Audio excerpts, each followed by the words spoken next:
صلی اللہ علی محمد صلی اللہ علیہ وسلم۔ اعوذ باللہ السمیع العلیم من الشیطان الرجیم، بسم اللہ الرحمن الرحیم۔ باب الوضو ختم ہوا تھا پچھلے درس میں، اور آج ہم اس باب کا خلاصہ دیکھیں گے اور اس کے بعد ہم آگے چلیں گے۔ ویسے تو یہ خلاصہ خود دیکھنا چاہیے آپ کو، اور اس میں ہمیں کوئی سوال نامہ جاری کرنا چاہیے کہ کس نے اس سے کیا سمجھا، لیکن فی الحال میں اس کو بیان کرتی ہوں، اس کے بعد اگر ہم نے کوئی چھوٹا سا سوال نامہ جاری کرنا چاہا تو دیکھیں گے اس کو انشاءاللہ۔ اس باب میں جو ضمنی ابواب تھے کل وہ 75 تھے، 75، اور کل احادیث جو تھیں وہ 111 تھیں۔ اس میں سے البتہ ہم نے کچھ ہم معنی احادیث جو تھیں ان کو جمع کر لیا تھا، اور جیسے ان کو اکٹھا بیان کیا، اور کچھ احادیث جو تھیں وہ منسوخ تھیں، وہ ہم نے کچھ 2-4 حدیث ایسی تھیں کہ جو پھر بیان نہیں کی۔ اور اہم موضوعات اگر ہم دیکھیں تو یہ کوئی 36-37 کے قریب اہم موضوعات تھے، جیسے ایک موضوع پہ کئی ابواب آئے، اور ایک باب میں کئی احادیث تھیں جو ایک ہی موضوع سے یا مختلف چھوٹی چھوٹی اس کے ساتھ تھی لفظی جو تبدیلیاں ان کے ساتھ۔ تو شروع میں ہم نے جو دیکھا کہ ناپاکی کیا ہے، حدث کیا ہے، اس کے بارے میں کئی حدیث تھیں۔ حضرت ابو ہریرہ رضی اللہ تعالیٰ عنہ سے اس کی پوری ہمیں وضاحت کی گئی کہ ناپاکی سے مراد کیا ہے اور کون سی چیز ہے جس سے وضو ٹوٹتا ہے۔ اور پھر جو اہم ترین موضوع آیا تھا وہ اعضائے وضو کی چمک کے بارے میں تھا، کہ جو مومنین ہیں ان کے اعضائے وضو قیامت کے دن چمک رہے ہوں گے۔ اس پہ کئی احادیث ہم نے دیکھی۔ اور پھر نبی کریم صلی اللہ علیہ وسلم کی رات کی نماز اور رات کو وضو کرنا اور نماز کے لیے اٹھنا تفصیلی احادیث تھی جو حضرت ابن عباس رضی اللہ تعالیٰ عنہ سے تھیں، وہ ہم نے پڑھی۔ پھر وضو کے بارے میں کافی ساری احادیث آئیں جس میں وضو کا مکمل طریقہ ہمیں بتایا گیا، مختصر وضو کا طریقہ بھی بتایا گیا اور مفصل وضو کا طریقہ بھی بتایا گیا، کہ 1 بار 2 بار اور 3 بار بھی دھویا جا سکتا ہے، اور وقت اور ضرورت اور پانی کی جو مقدار ہے اس کے لحاظ سے۔ البتہ اس میں جو چیز الگ احادیث آئی تھی کہ خشک ایڑیوں کے لیے سخت عذاب ہے، کہ جتنی بھی جلدی ہو ایڑیاں اور پاؤں اور جو اعضائے وضو ہیں ان کو تر اچھی طرح سے ہونا چاہیے۔ پھر بسم اللہ پڑھ کے وضو کرنا، اس کے بارے میں کئی حدیث ہم نے پڑھی تھی۔ پھر یہاں تک کہ بیت الخلاء کے آداب کے بارے میں طویل احادیث آئی تھیں، بہت ساری حدیث تھی جس میں ہمیں پورے آداب بتائے گئے تھے کہ کس طرح سے بیت الخلاء جانا ہے، اور استنجا کس طرح سے کرنا ہے، پانی کا استعمال، پتھر کا استعمال، مٹی ڈھیلوں کا استعمال، یا وقت کی ضرورت کے لحاظ سے کیا کیا چیزیں جو ہیں وہ استعمال ہو سکتی ہیں، یہ ساری چیزیں اس کے اندر بتائی گئی تھیں۔ پھر استاد کی خدمت، نبی کریم صلی اللہ علیہ وسلم کی خدمت کے ذریعے سے اس بات کو بتایا گیا کہ صحابہ کرام رضوان اللہ مجمعین وضو کا پانی لے کے جاتے تھے، آپ صلی اللہ علیہ وسلم کو یعنی وضو کے لیے بھی پانی فراہم کرتے تھے، استنجے کے لیے بھی کرتے تھے۔ اور پھر نبی کریم صلی اللہ علیہ وسلم نے ہمیں یہ بتایا کہ وضو سے مومن کے گناہ کس طرح سے چھڑ جاتے ہیں اور بخشے جاتے ہیں۔ ایک ترغیب تھی یہ صاف اور پاک رہنے کے لیے، اور اس کی بھی وضاحت جو آئی تھی۔ اور پھر یہ بتایا گیا کہ برتن میں ہاتھ ڈالنے سے پہلے ہاتھ دھوئے جائیں، کیونکہ پانی وہاں ٹیپس میں نہیں ہوتا تھا بلکہ برتنوں میں بھر کے رکھا گیا ہوتا تھا جس سے وضو کیا جاتا تھا۔ تو ادب یہ سکھایا گیا کہ پہلے ہاتھ دھوئے جائیں اور اس کے بعد برتن میں ہاتھ ڈال کے اس سے وضو کیا جائے۔ پھر یہ حدیث ہم پہلے بھی پڑھ چکے ہیں، ہر کام میں دائیں طرف سے ابتدا کی جائے، جو آج بھی ہم نے پڑھی، یعنی پچھلی بھی 2 کلاس تھی اس میں ہم نے پڑھی تھی۔ پھر اس کے بعد معجزہ حضرت انس رضی اللہ تعالیٰ عنہ نے بتایا نبی کریم صلی اللہ علیہ وسلم کا، کہ کس طرح سے آپ صلی اللہ علیہ وسلم کی انگلیوں سے پانی پھوٹا تھا، پانی کم تھا اور صحابہ زیادہ تھے وضو کرنے والے، تو نبی کریم صلی اللہ علیہ وسلم نے تھوڑے پانی میں ہاتھ رکھ دیا تو آپ کی انگلیوں سے پانی پھوٹ پڑا، جس سے بہت زیادہ صحابہ تھے جنہوں نے وضو کیا۔ پھر طویل احکام ہم نے دیکھے کہ کسی برتن میں اگر کتا یا کوئی جانور منہ ڈال دے تو اس کا حکم کیا ہوگا۔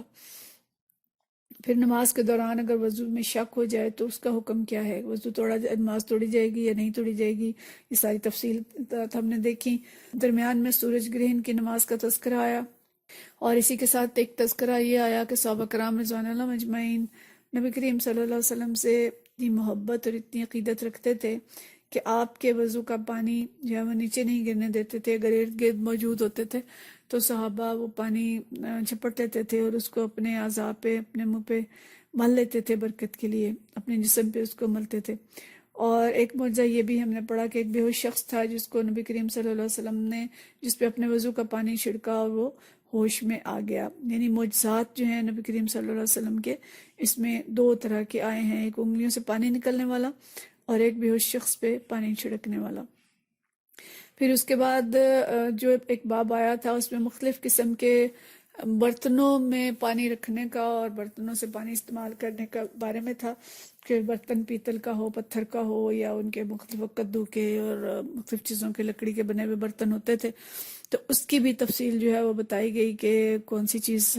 حلال ہے اور کون سی حرام ہے، کون سی استعمال کی جا سکتی ہے اور کون سی نہیں کی جا سکتی. اور درمیان میں جو تذکرہ آیا تھا نبی کریم صلی اللہ علیہ وسلم کی بیماری کا، اور 7 مشکیزوں سے آپ صلی اللہ علیہ وسلم کے اوپر جو پانی ڈالا گیا، اتنی بخار کی شدت تھی کہ اتنا پانی ڈالا گیا. اور یہاں پہ دراصل اس باب میں یہ آیا تھا مشکیزوں کا پانی استعمال کرنے کے بارے میں. پھر جو باب ہم نے دیکھا وہ تھا کہ کم سے کم کتنے پانی سے وضو ہو سکتا ہے، اس کی پانی کی مقدار کتنی ہونی چاہیے، اور اسی کے ساتھ ہمیں بتایا گیا کہ پانی زیادہ استعمال نہ کیا جائے، اسراف نہ کیا جائے، حتیٰ کہ اگر دریا کے کنارے بیٹھے ہیں تب بھی پانی زیادہ استعمال نہ کریں. پھر جو باب آیا تھا یہ موضوع پر مسح کے بارے میں تھا، اور اس کی تفصیل بتائی گئی تھی کہ موضوع پر مسح کیسے کر سکتے ہیں، کب کیا جائے گا اور کس طرح سے کیا جائے گا. پاؤں دھو کے کیا جائے گا، اس کے بغیر نہیں ہوگا. اور پھر نبی کریم صلی اللہ علیہ وسلم کی مثالیں تھیں کہ کیا کیا چیزیں آپ صلی اللہ علیہ وسلم نے کھا کے وضو نہیں کیا، کیا چیز کھا کے صرف کلی کی اور نماز پڑھ لی، اور کئی چیزیں ایسی تھیں کہ جنہیں کھا کے کلی بھی نہیں کی اور نماز پڑھ لی. تو یہ علم بھی ہمیں ہونا چاہیے کہ کون سی چیز ایسی ہے کہ جو جسے کھا کے اچھی طرح سے مسواک کر کے یا کلی کر کے نماز پڑھنی چاہیے، اور کون سی چیزیں ایسی ہیں کہ اگر نہ بھی کلی کی جائے تو نماز پڑھی جا سکتی ہے. پھر طویل باب تھا، مختلف اس میں حدیث تھیں کہ نیند اور وضو کا مسئلہ، کہ کون سی نیند جو ہے وہ وضو توڑتی ہے اور کون سی نیند ایسی ہے جس سے وضو نہیں ٹوٹتا. یہ بھی فقہی مسئلہ ہے جو ہمیں معلوم ہونا چاہیے. پھر بھی درمیان میں حدیث آئی تھی کہ جس کے ایک وضو سے کئی نمازیں نبی کریم صلی اللہ علیہ وسلم نے پڑھیں، جو سہولت ہے اس کے بارے میں ہمیں تفصیل پتہ ہونی چاہیے. پھر قبر کا عذاب کے بارے میں پڑھا تھا کہ پیشاب کی چھینٹوں سے قبر کا عذاب ہوتا ہے. 2 صاحب تھے جن کی قبروں کے پاس سے گزرے تھے نبی کریم صلی اللہ علیہ وسلم، اور ان کو قبر کا عذاب ہو رہا تھا. اس ضمن میں ہمیں احتیاط بتائی گئی کہ کپڑوں پہ، جسم پہ چھینٹیں نہیں پڑنی چاہیے اور رفع حاجت کرتے ہوئے احتیاط کرنی چاہیے. پھر مسجد میں پیشاب کرنے والے بدو کے جو بارے میں 2-3 احادیث تھیں. ایک طرف یہ کہ اس کے ساتھ حسن سلوک ہونا چاہیے، اور دوسری طرف یہ کہ مسجد کو پاک کرنے کا طریقہ، اور اگر کہیں پہ گندگی لگ جائے تو اس ضمن میں یہ بھی بتایا گیا کہ جگہ گندی ہو جائے، کچی جگہ ہے، پکی جگہ ہے، تو اس کو صاف کیسے کیا جائے گا. اور اسی باب کے اندر پھر ہم نے یہ بھی پڑھا تھا کہ اگر کپڑوں پہ کوئی بچہ پیشاب کر دے، یا کپڑے ناپاک ہو جائیں، چھٹے پڑ دیں،